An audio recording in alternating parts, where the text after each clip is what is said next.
3,000 years ago, a musician named Asaph wrote something disturbing. It was no ordinary song. It was a vision of 10 nations uniting with a single objective: to erase Israel from history. Come, and let us cut them off from being a nation, that the name of Israel may be no more in remembrance.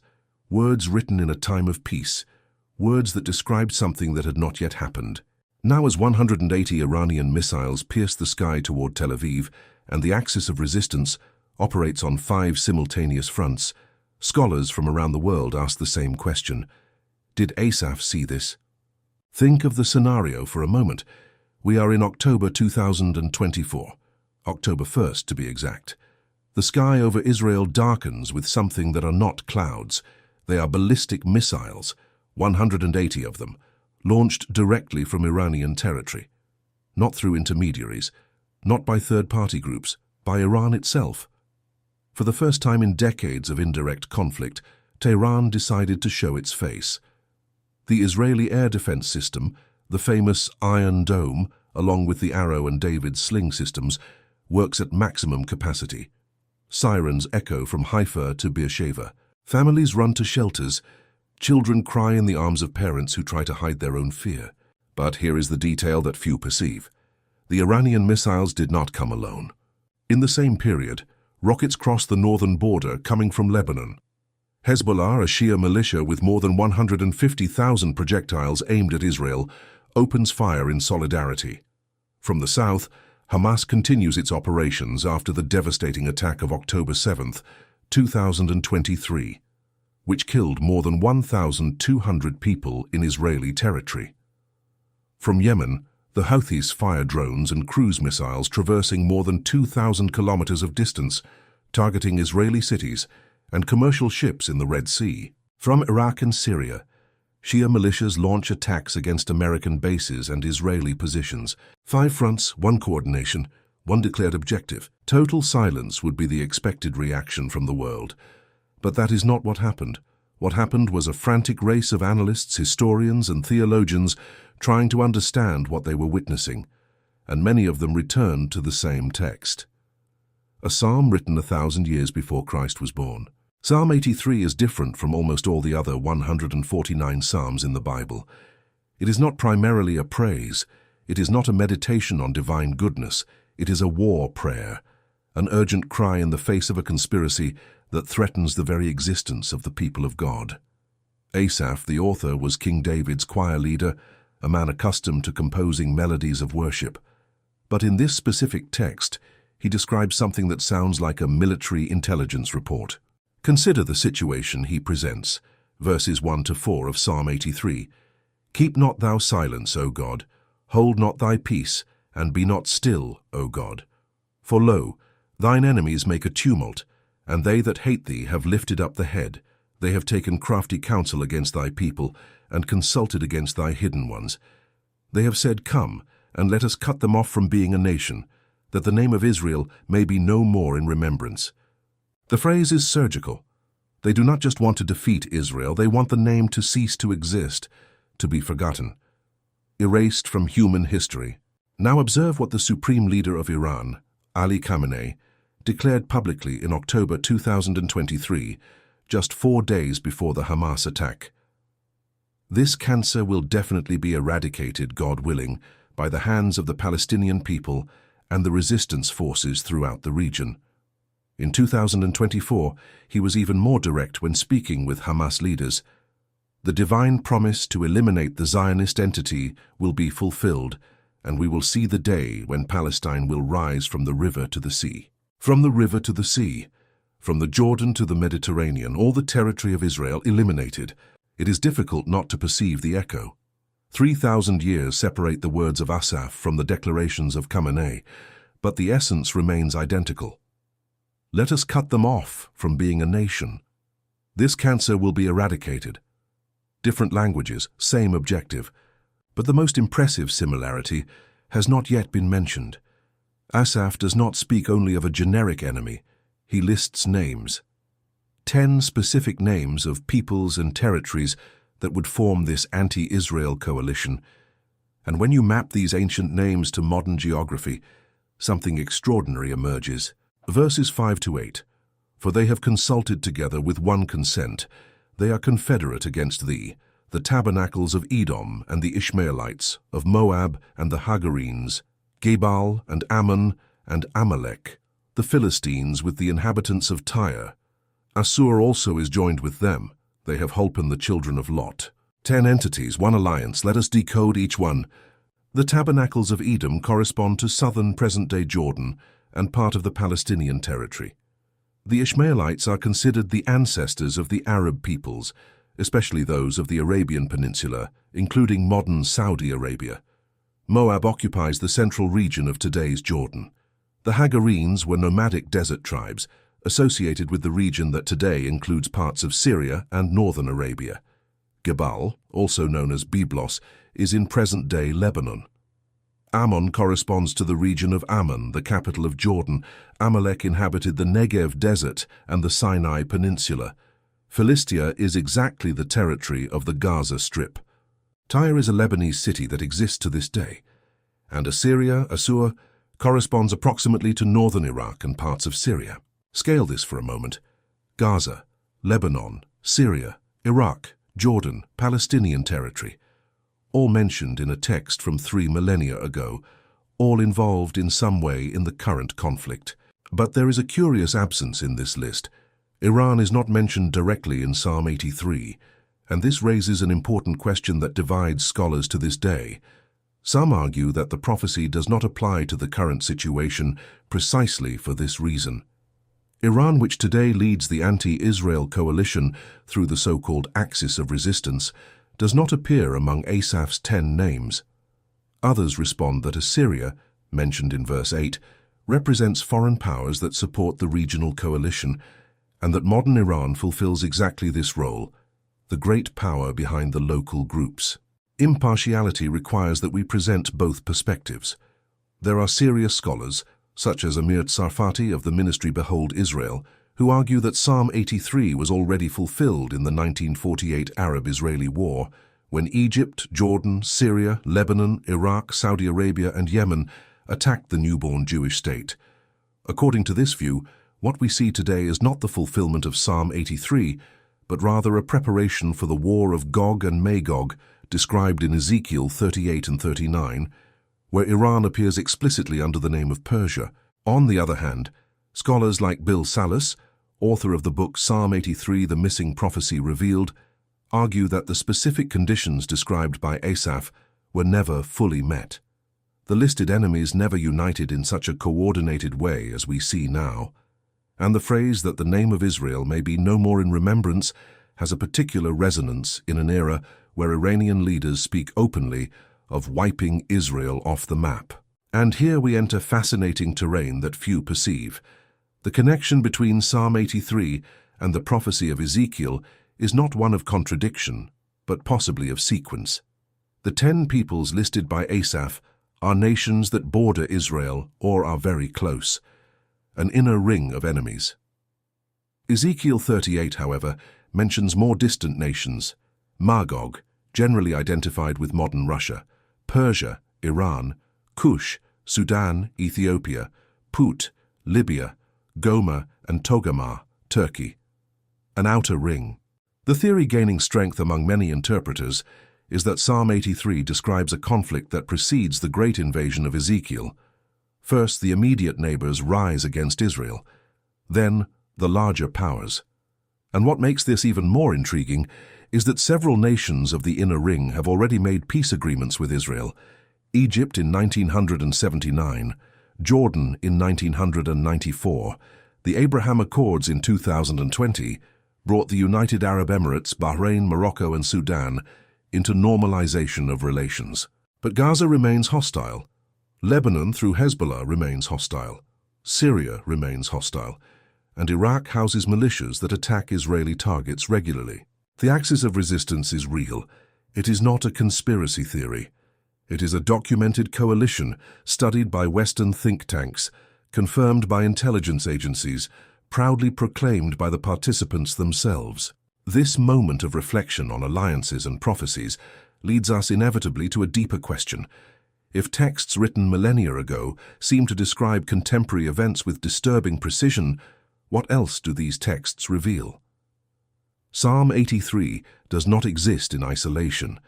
It is part of a larger narrative that traverses the entire Bible and culminates in a central point, the person of Jesus Christ. The same scripture that describes coalitions against Israel also describes a Savior who came to reconcile humanity with God. And in the final hours of his earthly life, Jesus pronounced words that echo to this day. If you wish to understand not only the prophecy but the purpose behind it, there is a digital book that can transform your perspective. It is called The 7 Last Words of Jesus That Shook Jerusalem. In it, you will discover the profound meaning of each declaration that Christ made on the cross and how these words connect with everything happening on the world's stage. To access it right now, just take your cell phone, open the camera app, and point it at the square code appearing on the screen. A secure link will appear automatically. Just tap it, and you will have immediate access to the digital book. If you prefer, the link is also available in the description of this video. On a cell phone, tap the video title or the More option to see the full description. On a computer or television, just look right below the video. Thousands of people are already deepening their faith through this reading, and by accessing the book, you also help keep this channel active so that we can continue producing biblical content like this. Access now and comment Amen below. Returning to our analysis, we need to examine the most recent events to understand the magnitude of what is unfolding. In June 2025, the accumulated tension exploded in what became known as the 12-Day War. Israel launched a massive surprise attack against Iranian nuclear and military facilities. In the first hours of the operation, nuclear scientists, military leaders, and Iranian politicians were targets of coordinated assassinations.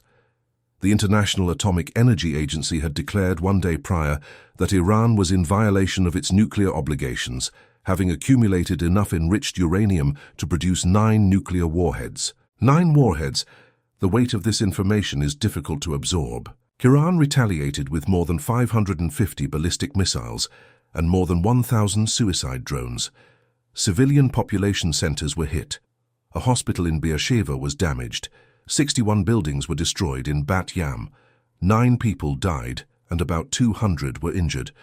The United States, which had been defending Israel since the beginning of the war by shooting down Iranian missiles and drones, entered into offensive action on June 22nd, attacking 3 Iranian nuclear facilities. June 24th ceasefire under American pressure. But the story did not end there. On February 28, 2026, the United States and Israel launched the largest joint military operation against Iran since the invasion of Iraq in 2003. The main target was the leadership of the regime, and they succeeded. Ayatollah Ali Khamenei, supreme leader of Iran since 1989, was killed in the attack. His son, Mojtaba Khamenei, was named successor by the Assembly of Experts. The man who declared that Israel would be eradicated did not live to see it happen. As I write these words, the war continues. 17 days of attacks. Iranian military bases destroyed, government facilities in ruins, schools, hospitals, and cultural heritage sites also hit, according to Iranian sources. The conflict expanded. Turkey reported that an Iranian missile was intercepted by NATO defense systems upon entering its airspace. Qatar, a historical ally of Iran, reportedly attacked Iranian territory after Iran attempted to hit the Doha airport.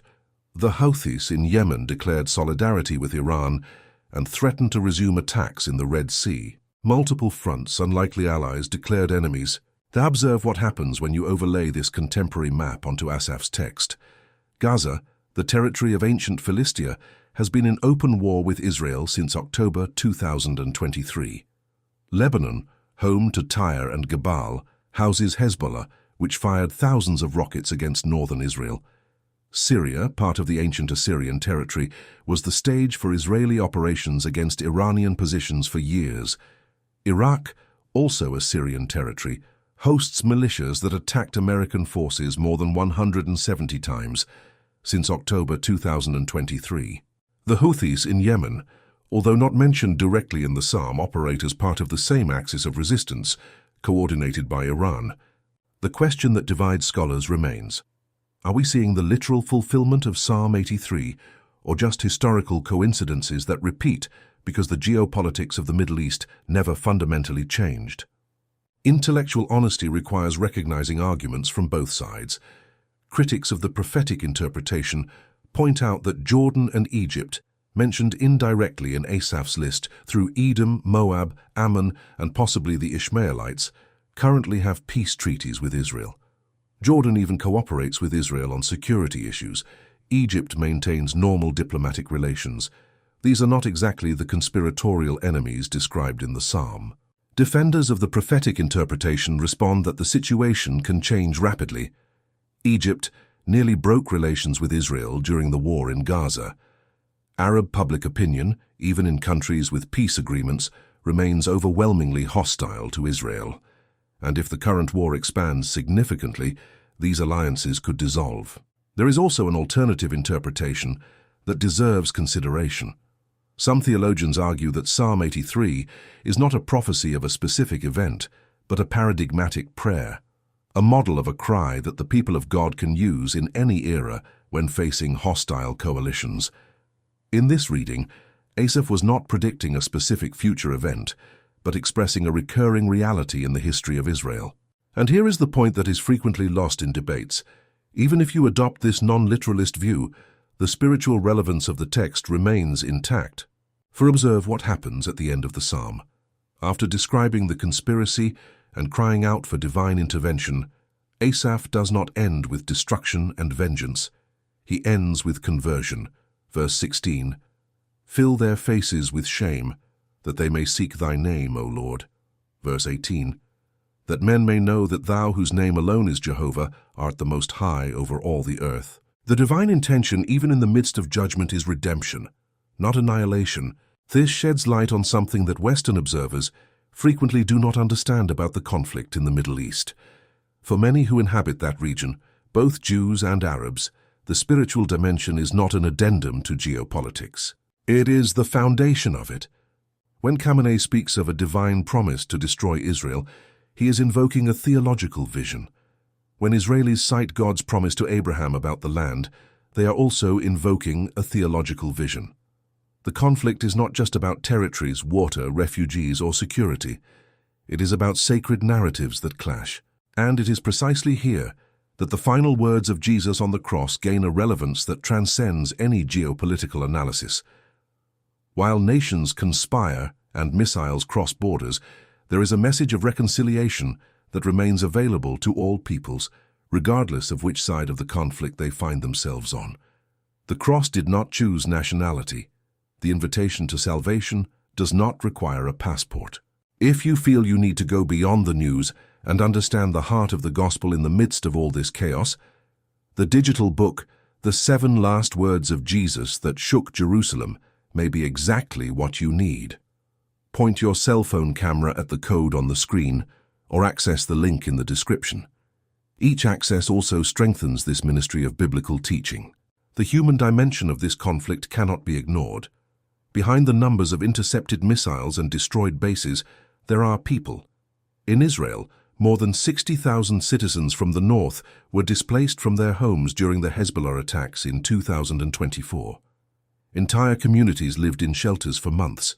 Children grew up with the sound of sirens as the soundtrack of their childhood. Parents work with one eye on the cell phone, waiting for the red alert that sends them running. On the Iranian side, the civilian population suffers under devastating economic sanctions. In December 2025 and January 2026, the largest protests since the Islamic Revolution of 1979 took to the Iranian streets. Security forces killed thousands of protesters. Ordinary people who have nothing to do with the regime's nuclear ambitions or its militias abroad pay the highest price. In Lebanon, economic collapse preceded the bombings. A nation that already faced inflation of more than 200% saw its infrastructure further degraded. Hezbollah, which many Lebanese see not as a terrorist group, but as a provider of social services and protector against Israeli invasions, lost a large part of its military capacity in 2024. Almost all of its senior leadership was eliminated, including Hassan Nasrallah, who led the group for more than 3 decades. In Yemen, the Houthis have controlled the capital Sana'a since 2014. The civilian population is caught between a devastating civil war and the group's involvement in regional conflicts. When the Houthis attack ships in the Red Sea or launch missiles against Israel, it is Yemeni civilians who face retaliation. The UN Special Envoy for Yemen has repeatedly warned against dragging the country into new cycles of regional confrontation. And in Gaza, the devastation defies description. Since October 2023, entire neighborhoods have been reduced to rubble. The civilian population, which has not chosen Hamas as its rulers at the ballot box since 2006, faces a humanitarian catastrophe without recent precedent. The question that imposes itself is inevitable. Where is God in the midst of all this? It is an honest question, and it deserves an honest answer. The Psalms, including 83, do not offer us easy solutions, but they offer something equally valuable, a model of a cry. Asaph does not fully understand what is happening. He does not have all the geopolitical answers, but he knows where to turn. Keep not thou silence, O God. It is a prayer of despair, and also of trust. The Bible never promised that we would understand all the movements of history in real time, but it promised that there is a God who sees, who hears, who acts. And it promised that history has a destination. It is not eternal chaos. It is not the final victory of evil. It is the restoration of all things. The prophet Zechariah, writing centuries after Asaph, describes a scenario where all the people of the earth be gathered together against it, Jerusalem. Zechariah chapter 12, verse 3. But he also describes the result. In that day shall the Lord defend the inhabitants of Jerusalem. And further on, and they shall look upon me whom they have pierced, and they shall mourn for him. Chapter 12, verse 10. Christian tradition identifies this pierced one as Jesus Christ, the same one who was crucified in Jerusalem, the same one who, according to the Gospels, will return to the same city. Does this mean that the current conflict is the direct prelude to the second coming? Scholars diverge. Some see clear and imminent connections. Others warn against prophetic sensationalism that has already produced numerous failed predictions throughout the history of the Church. What is undeniable is that the events described in the Hebrew Scriptures and the New Testament place Israel at the center of the eschatological drama, not as a nation superior to others, but as a sign, a prophetic clock, as some say. When Israel moves, prophecy moves. And Israel is moving. In 2025, for the first time, Israel conducted a direct war against Iran, not just against its proxies. The operation revealed the Israeli capacity to penetrate Iranian air defenses with apparent ease. The S-300 systems provided by Russia were destroyed in October 2024, paving the way for subsequent attacks. The Iranian nuclear program, which the international community tried to contain for decades through diplomacy, sanctions, and the 2015 agreement, from which the United States withdrew in 2018, was directly hit. Iran responded the only way it could, with missiles and drones.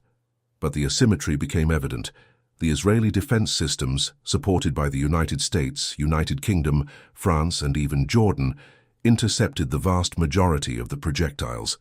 The Israeli Air Force shot down an Iranian Yak-130 fighter over Tehran, marking the first time an F-35 downed a manned combat aircraft in air-to-air combat, and the first time the Israeli Air Force shot down an aircraft since 1985, 40 years. The war also exposed the limitations of the axis of resistance. Analysts from the American Enterprise Institute noted the deafening silence of the Iranian proxies during the most critical moments of the June 2025 conflict. Hezbollah, devastated by the Israeli campaign of 2024 that eliminated almost all its leadership and destroyed a large part of its arsenal, could not offer the massive retaliation that Iran expected. Hamas was decimated after months of Israeli operations in Gaza. Iraqi militias showed reluctance to get deeply involved. concerned with domestic politics and the Iraqi elections scheduled for November 2025. Iran stood alone, isolated. This does not mean that the axis of resistance has ceased to exist. The Houthis continue operating. Reports from July 2025 indicate that Iran intensified the supply of advanced weapons to both the Houthis and Hezbollah, trying to rebuild what was lost. Anti-ship missiles, anti-aircraft missiles, drone components, warheads, manuals in Farsi were intercepted on smuggling routes. Iran is wounded, but not defeated. And it is here that the interpretation of Psalm 83 finds its most rigorous test. Asaph does not describe only a conspiracy, he describes the divine defeat of the conspirators. Verses 9 to 12 invoke past victories of Israel over Midian, Sisera, and Jabin as a model of what God will do again. Verses 13 to 15 ask that the enemies be like stubble before the wind, like fire that consumes the forest, like a tempest that pursues them. Are we seeing this happen? Or are we in the middle of a process that is still incomplete? Honesty requires that we admit we do not know, not for certain. The future remains veiled. Biblical prophecies often have multiple fulfillments, layers of meaning that only reveal themselves retrospectively. First-century Jews expected the Messiah to establish an immediate political kingdom. They did not anticipate the cross, the resurrection, the era of the church, or the 2,000 years of history that would follow before the promised return. In the same way, our understanding of Psalm 83 may be correct in general lines, but mistaken in specific details, or it may be completely right or completely wrong. Biblical faith is not about having all the answers, it is about trusting the one who does. And while events continue to unfold, while missiles are launched and intercepted, while leaders fall and others take their places, one truth remains constant through 3 millennia of history. The people of Israel still exist. The name was not erased. The memory was not forgotten. Against all historical, sociological, and demographic probability, the descendants of Abraham, Isaac, and Jacob inhabit the same land that their ancestors trod, and the covenant that promised to preserve them remains active. This reflection on covenants and preservation leads us to the heart of the biblical message. The same God who made promises to Israel made promises to humanity through Jesus Christ. And just as he has been faithful in preserving a people through millennia of persecution, exile, and attempts at genocide, he is faithful in offering salvation to everyone who believes. If you wish to deepen your understanding of the final words of Christ, those that were pronounced at the most decisive moment in human history, the digital book, The 7 Last Words of Jesus That Shook Jerusalem, is available now. Point the camera at the code on the screen or find the link in the description. 3,000 years separate Asaph's parchment from the radar screens of the Iron Dome. 3,000 years between a prayer sung in the temple and air raid sirens echoing in Beersheba. But the same phrase remains, "Come, and let us cut them off from being a nation." When the supreme leader of Iran declares that Israel will be eradicated from the face of the earth and coordinates a simultaneous attack from Gaza, Lebanon, Yemen, and Iraq, he is probably not consulting Psalm 83. But God perhaps is. The history of the scriptures reveals a pattern that should make any skeptic pause. The people of Israel disappeared for 1,800 years. The name was erased from maps, the language died in the synagogues, and then, on May 14, 1948, it resurfaced exactly as the prophets predicted. If God fulfilled this impossible promise, what would prevent the fulfillment of the others? Perhaps you have come this far seeking political information or historical curiosity, but there is a question that transcends both geopolitics and archaeology. If the prophecies are being fulfilled before our eyes, what does that mean for your own life? Psalm 83 does not end with the destruction of nations. It ends with an invitation. That they may seek thy name, O Lord, that men may know that thou art the Most High over all the earth. This journey through ancient prophecies and modern conflicts has brought us to a point of decision. You have seen how words written 3 millennia ago seem to describe today's headlines. You understood the complexity of the axis of resistance and its declared war against Israel. You considered different interpretations from the most literal to the most cautious, but knowledge by itself does not transform lives. Only applied faith does that, and faith begins with understanding. The digital book, The 7 Last Words of Jesus That Shook Jerusalem, offers exactly that. A deep immersion into the most transformative moment in history, when God in human flesh pronounced his final words before consummating the salvation of humanity. To access it, take your cell phone now, open the camera, and point it at the square code on the screen. A secure link will appear automatically. Just tap it. If you are on a cell phone watching this video, tap the title or More to open the description and find the link. On a computer or television, the link is right below the video. By accessing this digital book, you not only deepen your faith, but also help keep this channel active, allowing us to continue producing content that explores the scriptures with seriousness and respect. Access now, and leave your amen in the comments as a declaration of faith.